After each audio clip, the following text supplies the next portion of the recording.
Hello friends, today I want to talk about something that's been on my heart, and that is balancing motherhood, marriage, and personal pursuits. And I have been sitting in front of my windowsill with my camera just right in front of me, and I haven't pushed the record button yet. And it finally just clicked for me.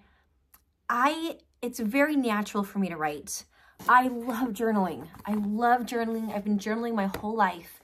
It's a safe place for me to express my emotions and to get my feelings on paper, and it helps bring clarity to my situation that I'm in. But you guys might also know that I have just deactivated, or I guess kind of deactivated. I'm not on Facebook or Instagram for the next while. And that was kind of like my journal space. That was a space where I could type and I could write, and I can go into later about why I chose to do that. But for you guys right now that are listening, thank you for joining me. And as I was just staring at my blank camera, I realized that while I love to write, speaking my feelings and sharing the thoughts that I want to share verbally is actually a really important stretch for me. And I think one of the reasons is because so much of our world has become texting, social media, you can do a quick scroll of someone's feelings, of someone's emotions. And it's different to actually have a face-to-face conversation with someone. And this isn't even face-to-face. This is screen-to-screen conversation, but still I feel like it's the next good step because it's me actually putting my thoughts into words and not just onto paper. I will always journal. I will always write. But this is a very growing stretch for me to actually put my feelings into verbal conversations. So what are we talking about today?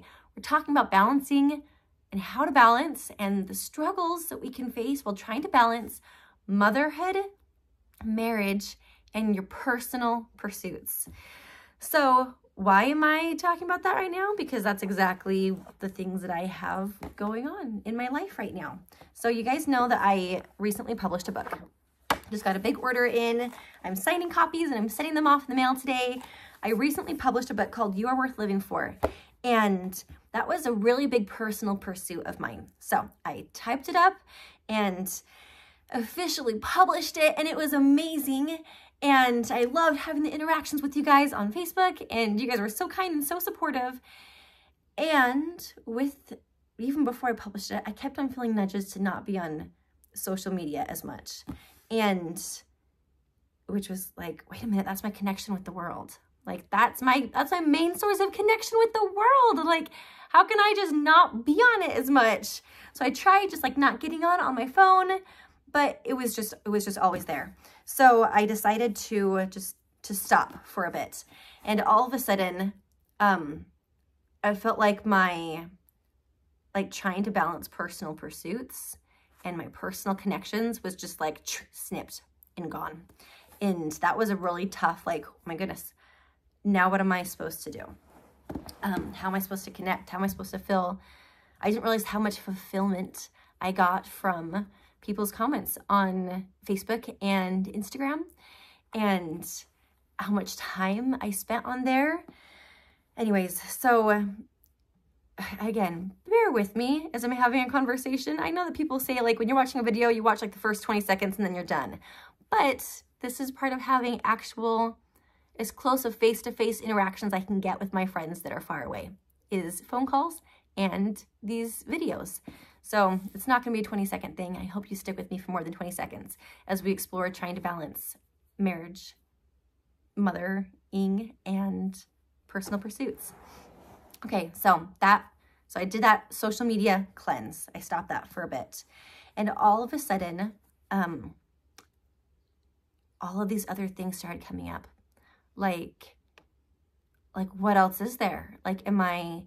I love mothering, but what about my own personal pursuits? Let's talk about personal pursuits first, actually. What about my own personal pursuits? I love mothering. I truly do. Some things that can be challenging, though, with trying to work on your own personal pursuits as a stay-at-home mom is so much of your world can be, and again, this is just from my own personal experience, every stay-at-home mom out there is going to have their own version of this balancing act, because no mom is the exact same. We all have different pursuits. We have all different desires of how much we want to be home, how much we want to be out of the house. If we have a spouse, our connection with our spouse, we all have different levels of everything. So let me just share with you my experience, and I'd love to hear in the comments your experience of trying to balance your own personal pursuits, trying to balance your mothering, and trying to balance your marriage, and just how that looks like for you. So please share in the comments. But all of a sudden for me, I'm like, well, what else am I gonna do? Like, I love being home with my children, but I have this huge desire to utilize my talents and my gifts in many ways. And for me, typing and blogging on Facebook and Instagram was a big way that I felt like I was using my talents. But I'm also feeling like maybe there's a different way. So I literally made a list in my journal this morning. Okay, let's see. I wrote here, I don't know why I'm so sad today. I'm seriously crying silently. Putting it into words. I love my children. I also want and need adult time away from the kids. I need my own personal pursuits too. And again, I love social media and the online space for that, which is why I'm here on YouTube, because I don't spend as much time scrolling here on YouTube. But I'm really craving that in-person interaction and that in-person physical way of using my talents. So I wrote ways to do that. Just trying to brainstorm away. If you're feeling like you have personal pursuits that you want to go after, but you don't really know where to start or what to do, just put it all on paper, okay? Don't overthink it. Just put it all on paper, whatever comes up, and just try and go fast. So I wrote, get a job out of the home. Okay, with that, I don't really want a 9-to-5 job, and I don't really want to pay for a nanny all the time for that, but okay, that's one option. Second option for personal pursuits. I can set up lunch dates with friends. I have a once-a-month babysitting swap with a friend. So maybe during that time, I decide, okay, what's that one thing I want to do this month? Is it having a lunch date with friends? Is it doing a service in a community? Like, what's the one thing I want to do? But that's really only once a month. Okay, so I can go back to school. Would that be online? That'd be easier online with my children at home. But what about if I want to have in person, to actually, again, interact with other adults in person and to use my talents physically in person? Okay, so again, I need to figure out a nanny situation or a daycare situation for that. Okay, we have the next idea. We have church activities. I love our church activities. They're playing pickleball every week now. And tonight there's a painting night with the ladies at church. There's so many activities I can do throughout the week at church. Where I'm at right now though, it's the cost of gas to try and get there. Okay, so next idea, gym. I love going to the gym. Again, that's gas. The gym that has a daycare that I like to go to, it's 30 minutes away from here. Anyways, do you see that as I'm trying to brainstorm my personal pursuits, every time I do, there's an obstacle that comes up. Okay, that's going to be super normal. As a stay-at-home mom, or really anyone, when you have an idea or a dream, it is so natural for the next thing to be the obstacles of why it's not going to work or why it's going to be frustrating to try and make it work. That's fine. Just put it all on paper. That's going to happen no matter what period. I can hear my kids coming up, so we might need to let them join us for this conversation. Anyways, there's more things. Like I wrote here, YouTube is a way I can use my talents and connect with individuals and ladies here online. Okay, so what if they don't comment? What if it's me just talking to myself on the screen? And what about that in-person connection that I still crave?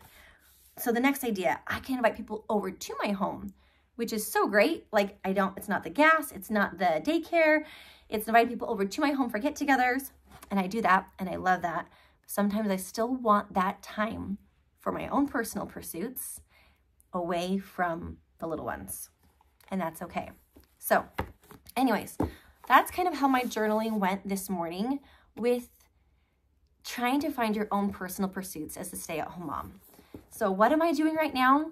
Right now, I am giving myself time to just detach from social media and to journal and to ponder and to ground, but also to be here on YouTube because social media is a great way for stay-at-home moms to connect with other ladies because you're in your own home, and that's so great. Obviously, there's the cons that we talked about with it, but this is why I'm here. So when it comes to finding your own personal pursuits, what I want to say is there's going to be a challenge with any idea that you have. And at some point, you just need to try it out. My husband gave me some great feedback. He said that when someone's deciding on the career that they want, they do their research, they try and figure it out. They know nothing's perfect. There's no perfect career out there. But you come to a point where you just need to go all in. Instead of just being in the boat and seeing where the water takes you, it's time that you turn on the motor, that you start paddling, and you just go all in with what you decide. And that's really the main way that you can find if that's the answer that you're seeking. You have to give it a try. So that's what I'm doing here with my personal pursuits. Now, balancing motherhood with being a stay-at-home mom. Again, that's going to look different for each person. Some people want to spend as much time as they possibly can with their children. Other people are like, I want to spend this much time, and then I need to make sure I have these other outlets. Some people love to be outdoors all day. Other people love to be inside. So motherhood is going to look different for each individual. And just own it. Your motherhood is going to be different than someone else's mothering. And again, social media is great because it's a great way to connect and to get ideas. My sister, who's younger than me, she is like light years ahead of me when it comes to knowledge and parenting tips and mothering tips because of TikTok. And we've laughed about that. Like, you can learn so much on TikTok, but it's also such a breeding ground for comparison. And I know it sounds crazy, especially when I've been saying the hard things with quitting social media, but I really encourage you to take a social media fast. Take a social media fast and ground yourself and just see what things come up. So with my phase of mothering that I'm in right now, I have my oldest is almost 12. He'll be 12 next month. And I have 7 children and the youngest is 1. And she is a climber already. She's climbing up onto step stools and pulling out the silverware in the drawer. So balancing your motherhood for me means breathing and trying to find the good in the situations that I'm in. I know that people will say, you will miss when you miss having the fingerprints on the wall, and you will miss the little toys that are left everywhere. And it is true. I know I will miss the sweet, tender moments of having children close by that just want me. And I think it's important that we recognize that mothering, whatever phase you're at right now, whether you're mothering the little babies that physically want so much from you, or whether you're mothering the teenagers that have, like, each phase of life, we have our own things that we're new with, that we're trying to figure out. So recognize that it can be hard, even if it's beautiful. If you work out of the home, that can be hard as you are away. If you are in the home, that can be hard because you are here in the home. And that's okay for it to be hard. When you have a job, there are hard things that come with the job, and anyone will tell you that mothering is a job, a full-time job, whether you are in the home the full-time or whether you are out of the home. So can I just give a little example of what it can mean like to try and breathe and find the good, but also set up boundaries. So this is my journal, and I love it. This is my personal space, but it's not really personal space because my kids see me writing in my journal, and they want to also write in my journal. I have what used to be beautiful blank pages for me to write my thoughts. And as the kids see me do that, they also want to add to my journal. This is a picture that my daughter drew for me. She drew it for me in my journal.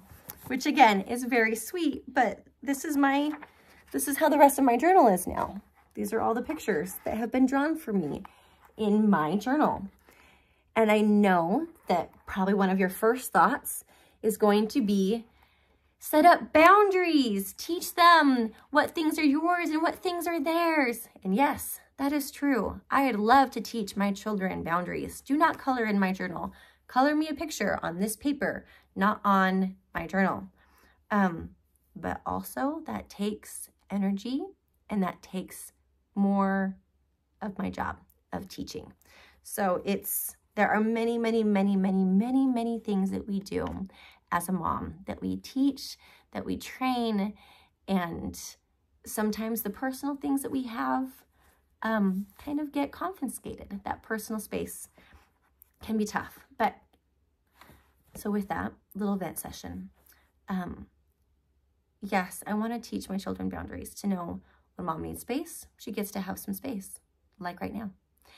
They're downstairs watching a little show, and I'm here having my connection time with you guys.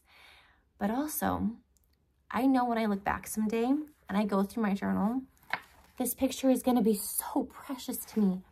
It's frustrating right now because pretty much my journal is full. I need to get a new journal.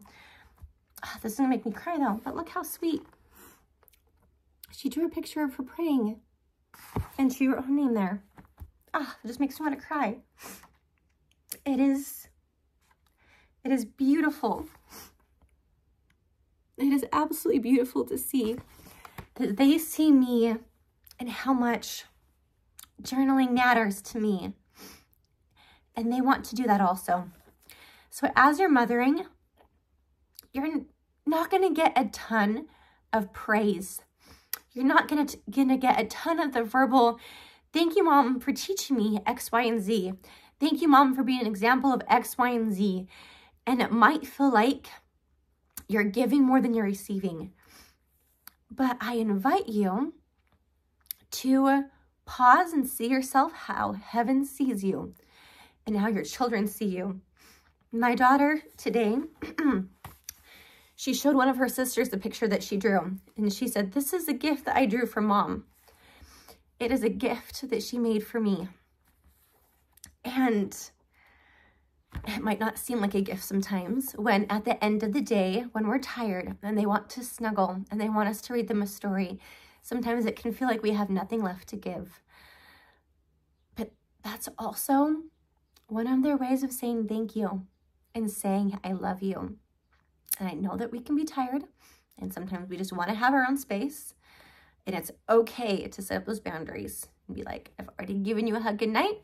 Mom needs to go and have some time for herself too, so I can get some good sleep. So it's very important with mothering to set up boundaries, but also recognize that the little gifts that we are being given every day. It's still hard. I still need to get myself a new journal, but this is precious to me. And things that you work for and you sacrifice for can help create bonds. Don't let a wedge be driven between you and your kids when things get frustrating. But know that you can take a break sometimes. You can get a sitter, you can turn on a show, and have that time to recenter and to ground. In my book, I have a chapter that's written specifically to the stay-at-home mom, and it's titled The Unwritten Diploma. See yourself as heaven sees you. So if you want to kind of keep this on hand where you don't need a screen to kind of give you that inspiration, I have it in book form now. So you can buy this on Amazon. Okay, also balancing, let's go on to balancing marriage. Balancing marriage, oh my goodness, it starts with you two. It starts with you guys together.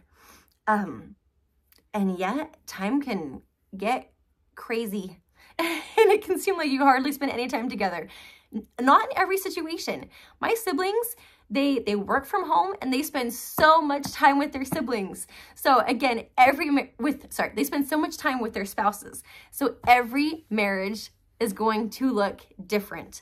In my situation, my husband is a podiatric surgeon at the hospital, 30 35 minutes away from here. So by the time he's off work and he's volunteering as a coach for my son's baseball team, and we love to serve in our church capacities. So life is busy, and it can seem like for us that there can be hardly any time that we have together. So whatever your marriage situation is, if you spend all the time together, if you don't spend hardly any time together, you're going to have your own marriage things to work out with that situation. On social media, before I took it off, there was a lady that I was following, total respect for her and for her husband, and they have helped me in so many ways, from budgeting and trying to figure out routines in our home.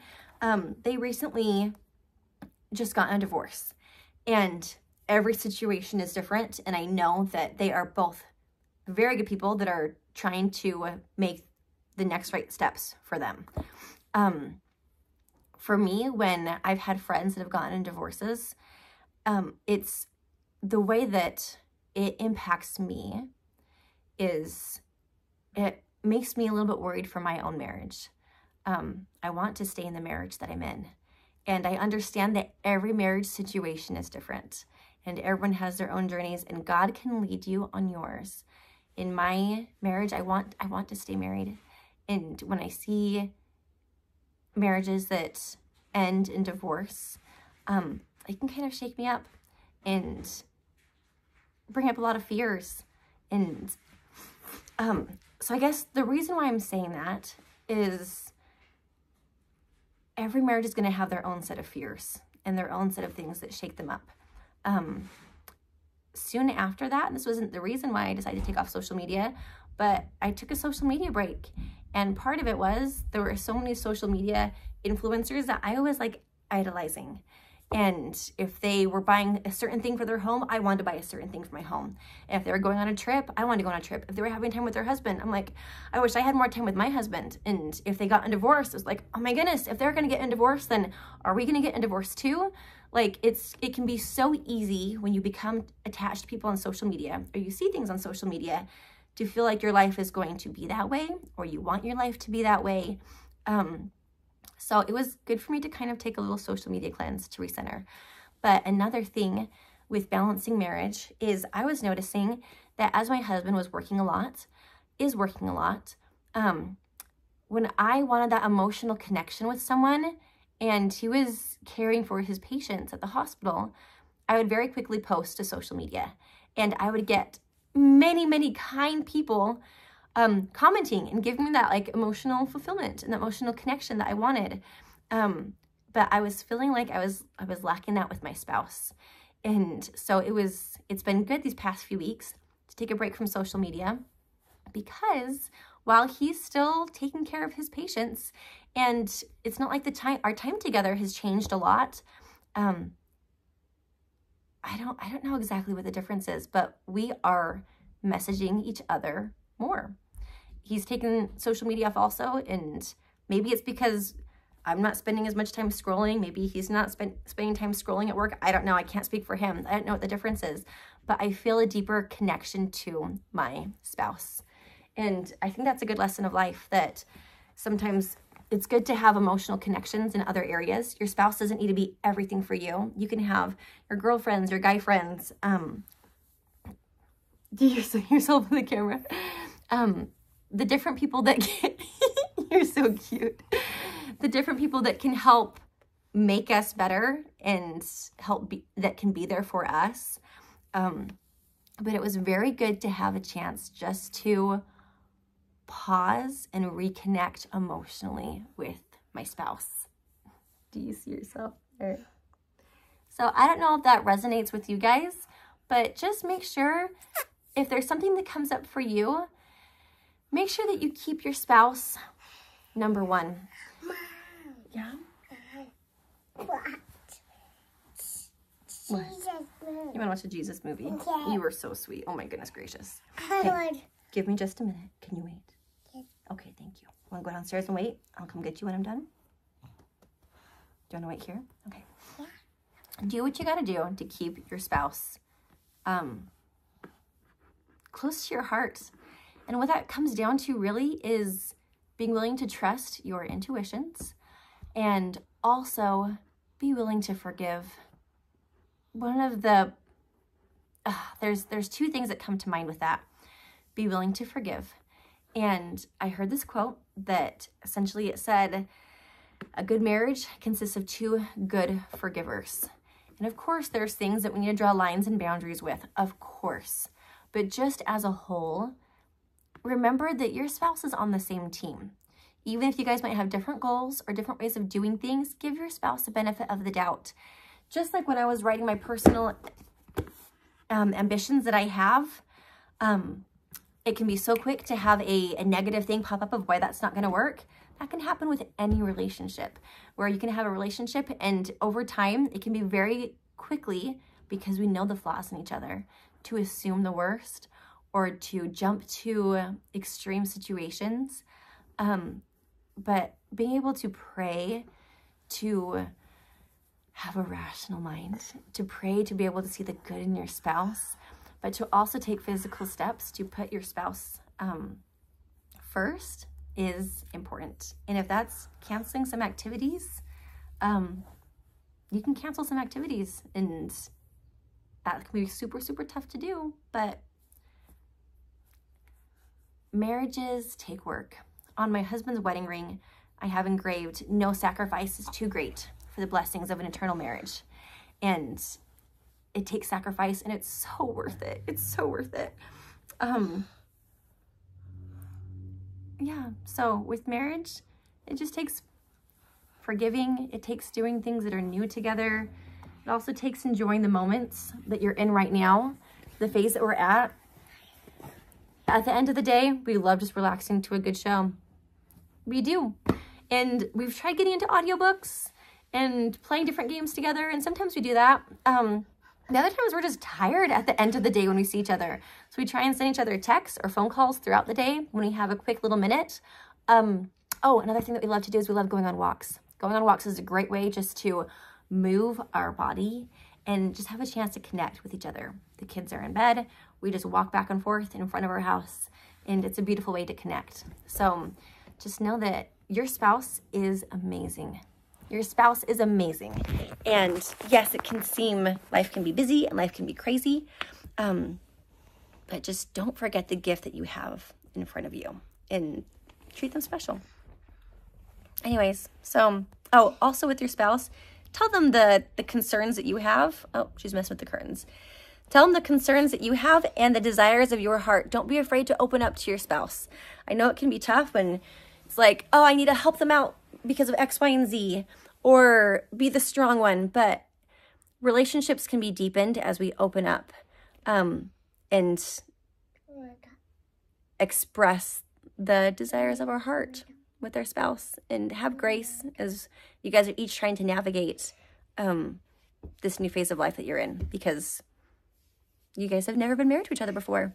And even if you've been married for 10 plus years, this year is different. This year is different because you guys are different. So be willing to date each other again and have that love for each other. Anyways, my daughter's messing with the curtain. I'm going to come over here just to wrap it up. But this was kind of long. I know it can be quick and convenient to have social media that can be a quick little skim, but I'd love to hear from you. Thank you for listening. Oh my goodness, now she's in this curtain. Okay, I'm gonna come here and finish up. Thanks for listening to the end.